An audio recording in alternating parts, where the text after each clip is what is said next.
الحمد لله وكفى وسلام على عباده الذين اصطفى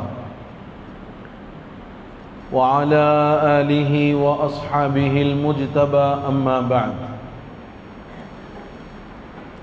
فأعوذ بالله من الشيطان الرجيم بسم الله الرحمن الرحيم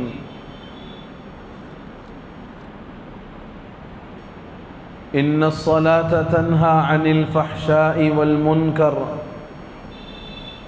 وقال إن الصلاة كانت على المؤمنين كتابا موقوتا وقال رسول الله صلى الله عليه وسلم الصلاة عماد الدين من أقامها أقام الدين ومن هدمها هدم الدين وقال صلى الله عليه وسلم قرة عيني في الصلاة أو كما قال صلى الله عليه وسلم۔ بزرگان محترم، قابل احترام عزیز بزرگوں اور نوجوان بھائیوں،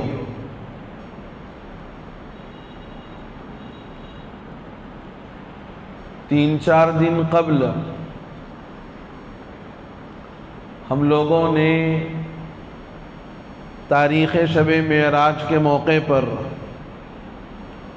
معراج کا تفصیلی بیان اور اس میں پیش آنے والے حالات، انعامات اور عذابات کا تذکرہ علماء سے سنا ہوگا،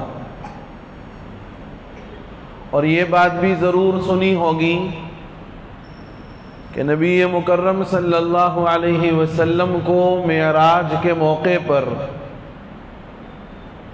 جو انعامات عطا کیے گئے ان میں امت کے لیے جو عظیم الشان تحفہ تھا وہ نماز کا تحفہ تھا۔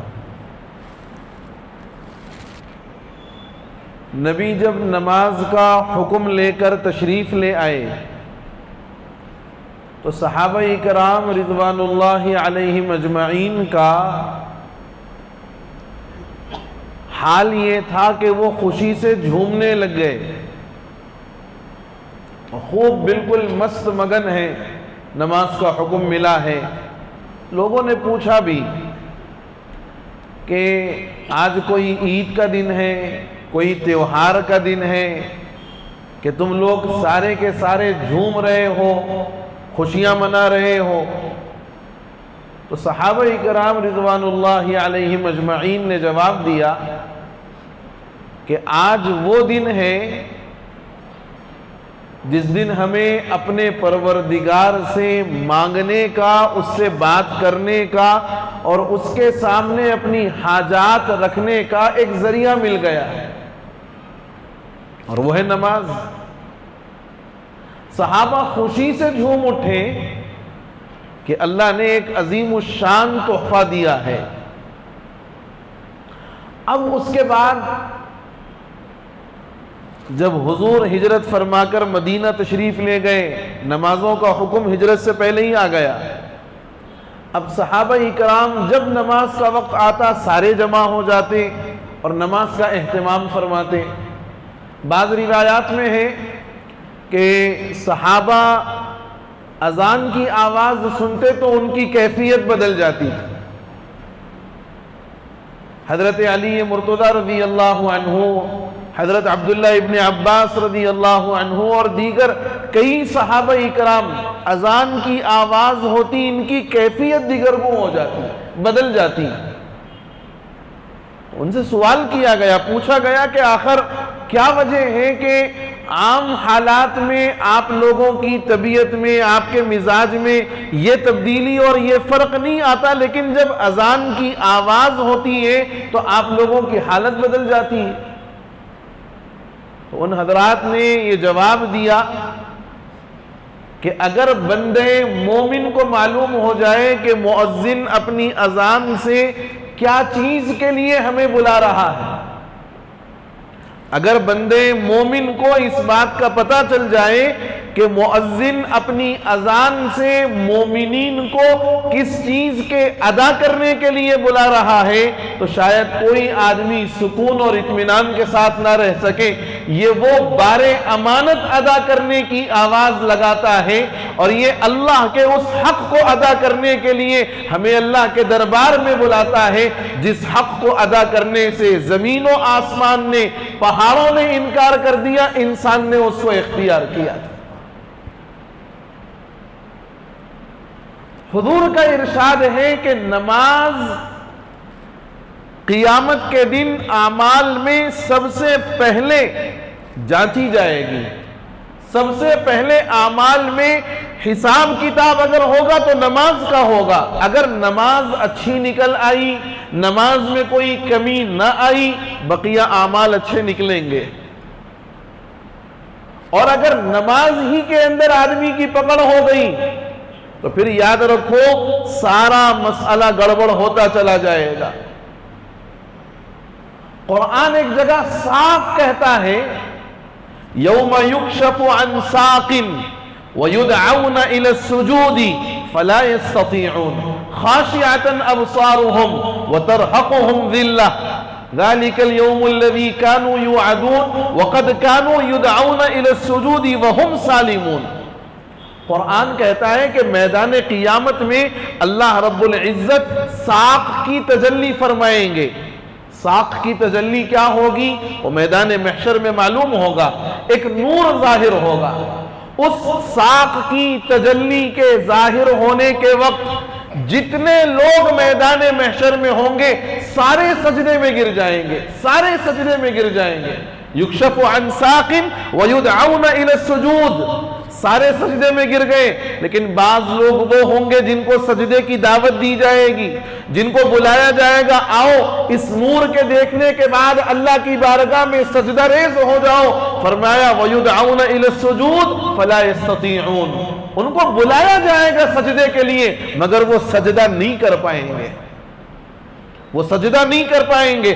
خاشعتن ابصارہم، ان کی آنکھیں ذلت کے مارے جھکی ہوئی ہوں گی۔ وترہقہم ذلہ، اور ان پر ذلت اور رتبت چھائی ہوئی ہوگی۔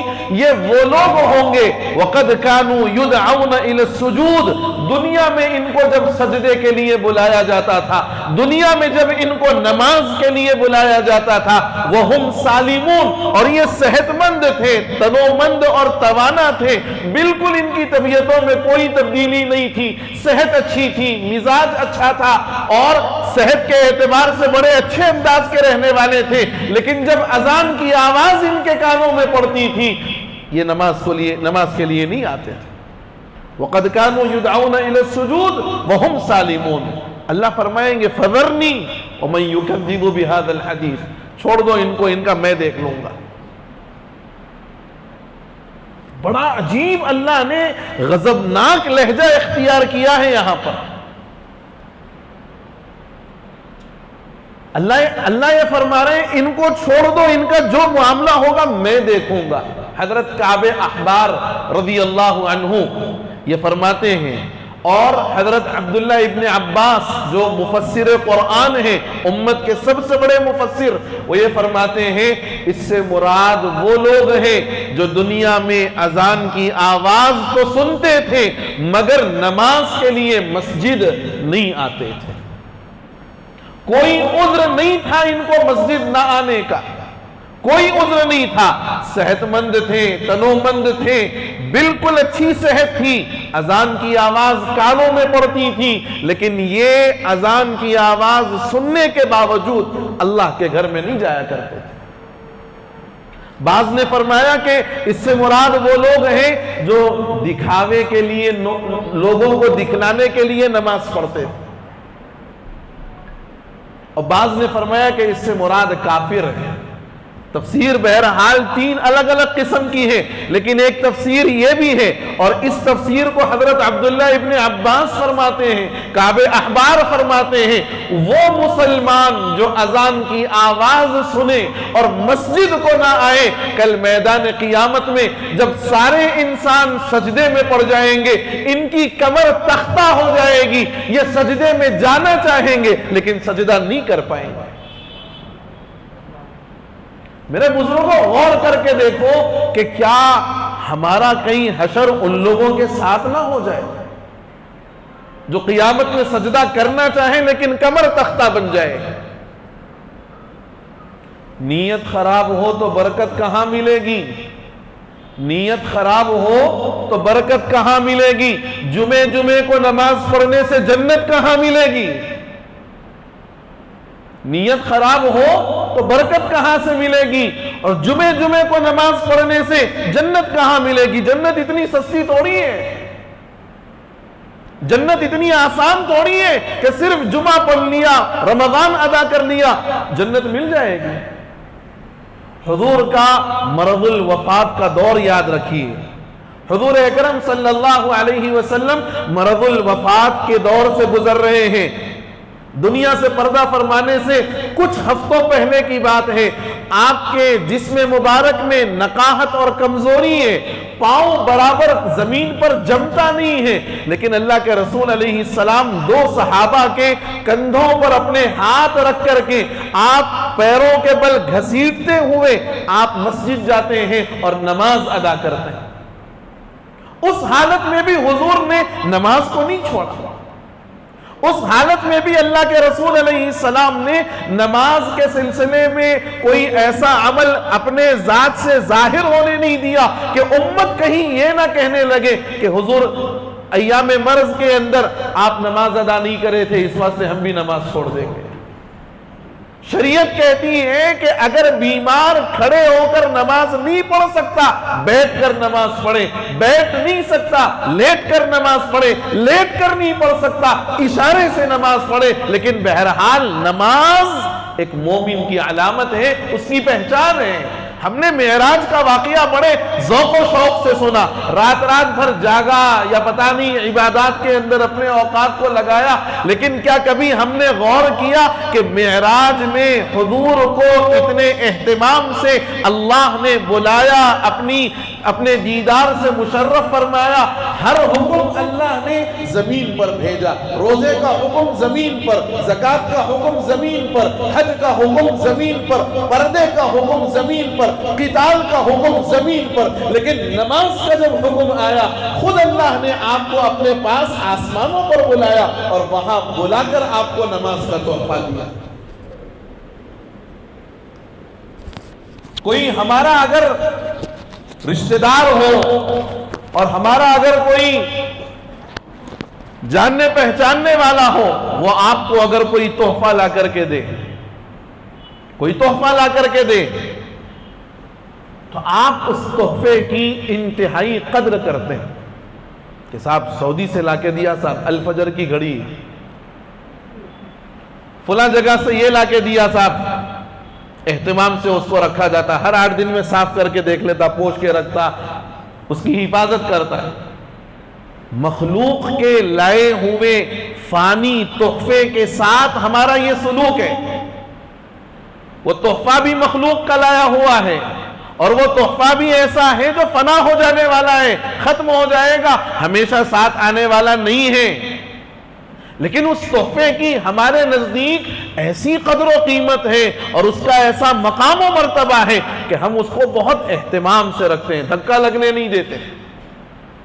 یہ تحفہ تو رب العالمین کا دیا ہوا ہے، رحمت للعالمین کے ذریعے سے دیا ہوا ہے، اور ایسا ویسا تحفہ نہیں، یہ وہ تحفہ ہے کہ اس کے پڑھنے سے، اس کے ادا کرنے سے آپ یقین جانیے، اللہ کی قسم کھا کر یہ بات کہی جا سکتی ہے، ساری دنیا 100% اگر نمازی بن جائے، ساری دنیا 100% اگر نمازی بن جائے، کوئی ایک نماز چھوڑنے والا نہ ہو، تب بھی اللہ کی قسم ہے کہ اللہ کی شان میں ذرا برابر زیادتی نہیں ہوگی۔ ذرا برابر زیادتی نہیں ہوگی۔ اور اگر پوری کائنات اللہ کو نہ مانے، نعوذ باللہ اللہ کا انکار کر دے، کوئی نماز نہ پڑھے، کوئی اللہ کو یاد کرنے والا نہ ہو، اللہ کی شان میں رتی برابر کوئی کمی نہیں آئے گی۔ نماز پڑھنا یہ میرے اور آپ کے فائدے کے لیے ہے، نماز پڑھنا اس میں میرا اور آپ کا نفع ہے۔ نماز پڑھنے سے ہم اپنی دنیا بہتر بناتے ہیں، نماز پڑھنے سے ہم اپنی آخرت بہتر بناتے ہیں۔ ایک حدیث میں فرمایا گیا جو بندہ 5 وقت کی نماز کا اہتمام کرتا ہے، اللہ 5 انعامات سے اس کو نوازتا ہے، 5 انعامات سے اس کو نوازتا ہے۔ پہلا انعام، رزق کی تنگی دور کر دی جاتی ہے۔ آج ہر ایک کا سوچنا، ہر ایک کی فکریں بس یہ ہے کہ صاحب یہ 2 بالش، 1 بالش ہی ہے، 2 بالش بھی نہیں، 1 بالش پیٹ کا مسئلہ حل ہو جائے، کچھ بھی ہو جائے لیکن یہ 1 بالش پیٹ کا مسئلہ حل ہو جائے۔ اسی کا نام رزق ہے، اسی کا نام رزق ہے۔ اللہ وعدہ فرما رہے ہیں اور اس وعدے کے بارے میں حضور خبر دے رہے ہیں۔ حضور ارشاد فرماتے ہیں 5 وقت نماز جو بندہ اہتمام سے پڑھ لے، یاد رکھو کہ اس کا پہلا مسئلہ جو حل ہوگا، رزق کی تنگی اس کی دور کر دی جائے گی۔ دوسرا انعام یہ ہے کہ اللہ قبر کے عذاب سے اس کو محفوظ فرمائیں گے۔ قبر آخرت کی منزلوں میں پہلی منزل، جو یہاں کامیاب ہو گیا آگے کی ساری منزلیں اس کی آسان، اور جو یہاں پریشان ہو گیا، یہاں اس کا معاملہ گڑبڑ ہو گیا، آگے کی ہر منزل اس کی پریشانی میں۔ دوسرا انعام فرمایا کہ قبر کے عذاب سے بندہ محفوظ ہو جاتا ہے، اللہ اس کی حفاظت فرماتے ہیں جو بندہ 5 وقت نماز کا پابند ہو۔ تیسرا انعام، نامہ اعمال دائیں ہاتھ میں دیا جاتا ہے۔ قرآن نے کئی مقامات پر کہا کہ نامہ اعمال دیے جانے کے 2 طریقے ہیں، یا تو سیدھے ہاتھ میں دیا جائے گا یا بائیں ہاتھ میں دیا جائے گا۔ سیدھے ہاتھ میں دیں گے تو انعام اور عزت اور تکریم کے ساتھ دیا جائے گا، بائیں ہاتھ میں دیں گے تو یوں ہاتھ پیٹھ کے پیچھے سے یوں لے کر کے یہاں لا کر کے دیا جائے گا۔ یہ خود ایک ذلت کی علامت ہوگی، یہ خود ذلت کی علامت ہوگی۔ فرمایا جس کا نامہ اعمال سیدھے ہاتھ میں مل جائے وہ ہر ایک کو بتاتا پھرے گا، ہاں اقرؤ کتابیہ، دیکھو تو صحیح میرا نامہ اعمال سیدھے ہاتھ میں مل گیا۔ بچہ اگر 10th پاس ہو جائے، انٹر پاس ہو جائے، ڈگری پاس ہو جائے، کسی جاب انٹرویو کے اندر کامیاب ہو جائے، ہر ایک کو خوشی خوشی پھرتا پھرتا بتاتا ہے کہ دیکھو میں کامیاب ہو گیا، میں پاس ہو گیا۔ جیسے اس بچے کی خوشی اپنے کامیاب ہونے کی ہوتی ہے، مومن کا جب نامہ اعمال سیدھے ہاتھ میں دیا جائے گا اس کی خوشی اس سے کئی زیادہ ہوگی۔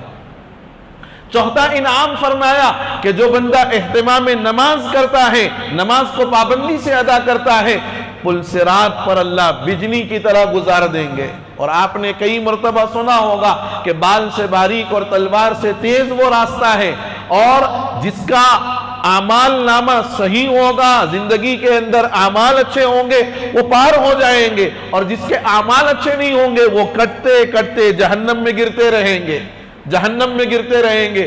اللہ کے نبی فرماتے ہیں کہ نماز اگر پابندی سے پڑھنے والا ہے، بجلی کی طرح گزر جائے گا، وہاں اس کو پریشان ہونے کی ضرورت نہیں پڑے گی۔ اور 5واں انعام یہ ہے کہ حساب کتاب سے اللہ محفوظ فرمائیں گے، حساب کتاب نہیں لیں گے، بغیر حساب کتاب کے جنت کے اندر اس کا داخلہ ہو جائے گا۔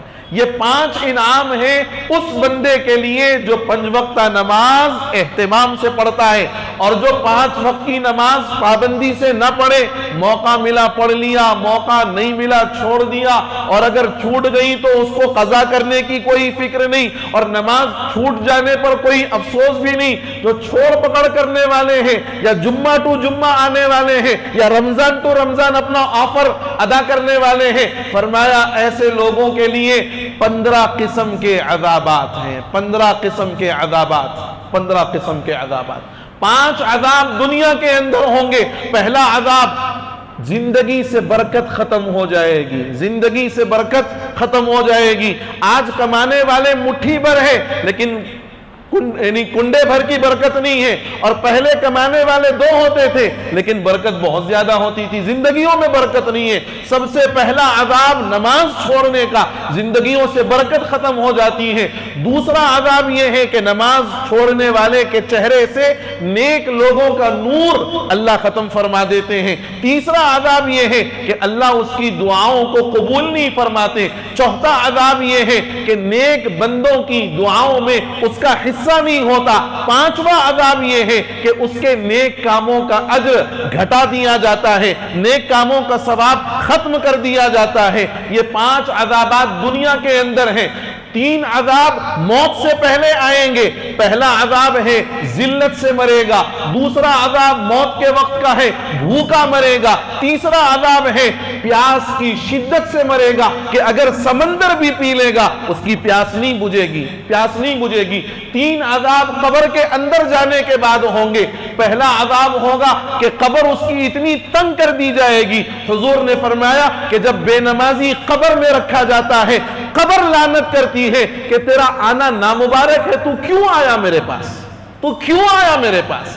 جتنے لوگ میرے اوپر چلتے تھے بے نمازی ہونے کی وجہ سے تو سب سے زیادہ مبغوض تھا، میں تجھ سے سب سے زیادہ نفرت کرنے والی تھی، آج تو میرے حوالے ہوا ہے، دیکھ میں تیرے ساتھ کیا سلوک کرتی ہوں۔ فرمایا قبر اتنی تنگ ہو جائے گی، حضور نے یوں اپنے عمل سے فرمایا جیسے یہ انگلیاں آپس میں مل گئی ایسے ہی بے نمازی کی پسلیاں آپس میں مل جاتی ہیں، بے نمازی کی پسلیاں آپس میں اس طرح مل جاتی ہیں۔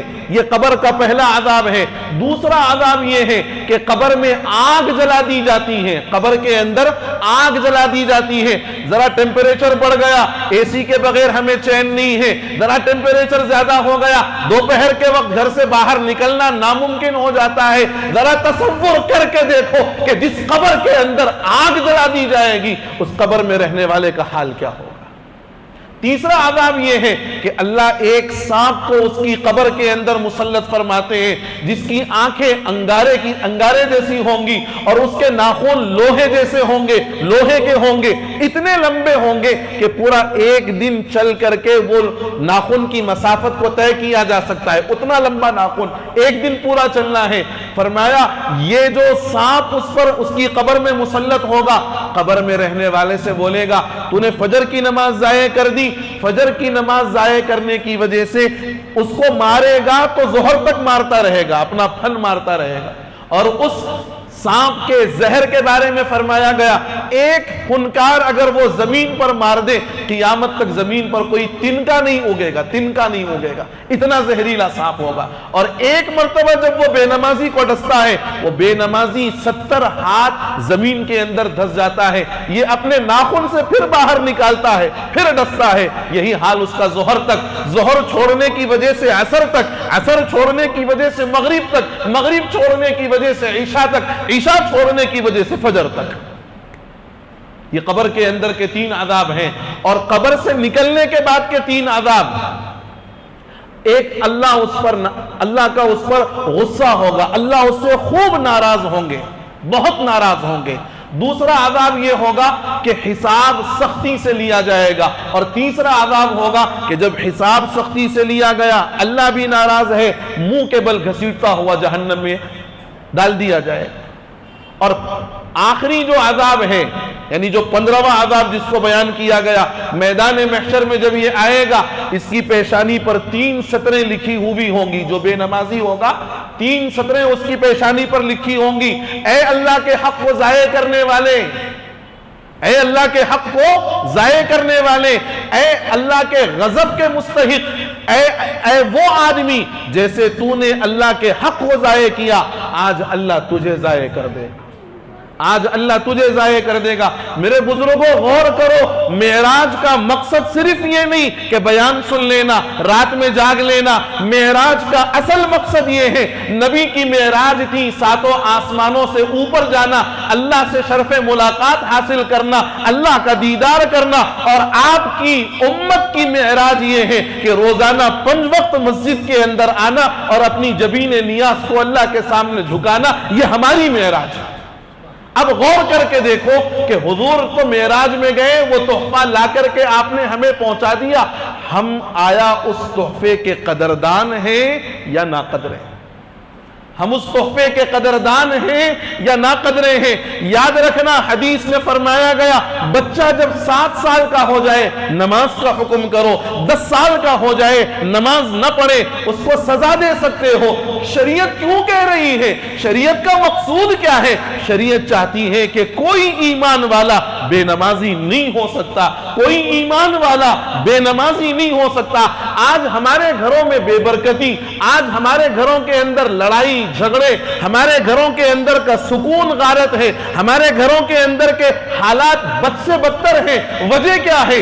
وجہ یہ ہے کہ باپ بے نمازی، ماں بے نمازی، بیٹا بے نمازی، بیٹی بے نمازی، بہو بے نمازی، داماد بے نمازی، سارے بے نمازی ہیں۔ حضرت پیران پیر نے کیا فرمایا کہ جو بے نمازی ہے وہ اس لائق نہیں ہے کہ مسلمانوں کے قبرستان میں اس کو دفن کیا جا سکے۔ علماء فرماتے ہیں کہ ایمان اور کفر کے درمیان اگر کوئی چیز حائل ہے، رکاوٹ بن سکتی ہے، نماز ہے۔ نماز پڑھے گا ایمان میں شامل ہوگا، نماز چھوڑے گا کفر کے اندر شامل ہوگا۔ مسلمانوں کا ایک بڑا طبقہ ہے آج نماز سے انتہائی غافل ہے۔ کیوں ہمارے کان میں اذان کی آواز نہیں آتی؟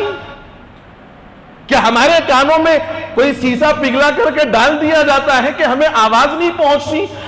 ایک نہیں ہزاروں ہزار مسجدیں ہیں، اور یہ تو وہ علاقے ہیں الحمدللہ جہاں مسلمانوں کی 100% آبادی ہے۔ پھر کیا وجہ ہے کہ ہمارے نہ گھروں سے کوئی نماز کی شوق کی آوازیں، نہ ہمارے گھروں کے اندر نماز کی کوئی فکریں، نماز کے کوئی چرچے؟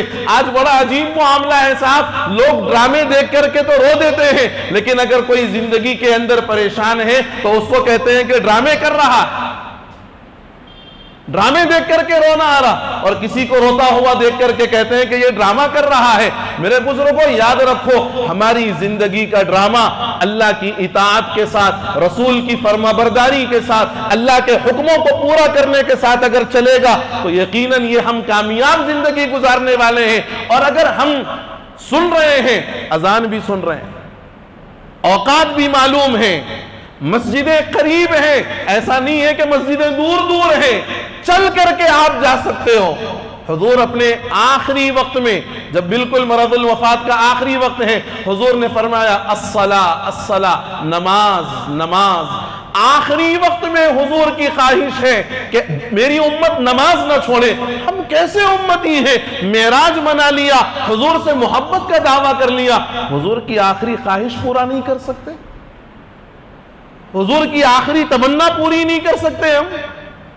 دعویٰ ہے نا ہمیں حضور سے محبت کا، تو یہ محبت تھوڑی ہے کہ صرف دعویٰ کر دیں۔ میرے بزرگوں، اہتمام نماز زندگیوں میں برکت لائے گی، اہتمام نماز چہروں پر نور لائے گی، اہتمام نماز اولاد کو مطیع اور فرما بردار بنائے گی، اہتمام نماز گھروں میں برکت لائے گی، اہتمام نماز کاروبار میں برکت لائے گی، اہتمام نماز بدن میں طاقت اور قوت لائے گی، اہتمام نماز تمہاری ترقی کا ضامن ہوگی، اور اہتمام نماز تمہیں دنیا میں بھی کامیاب کرے گی، تختہ اقتدار پر پہنچائے گی۔ اور اگر نماز نہیں ہے تو یوں سمجھو کہ ہماری زندگی بے مقصد ہے۔ ہم نماز چھوڑ کر کے مسلمان کا ما حقہ باقی نہیں رہ سکتا۔ اللہ مجھے، آپ کو اور پوری امت مسلمہ کو معراج کے تحفے کی صحیح معنی میں قدر کرنے اور نماز کا اہتمام کرنے والا بنائے۔ نماز کے چھوڑنے سے میری، آپ کی اور ساری امت مسلمہ کی، ہمارے گھر والوں کی،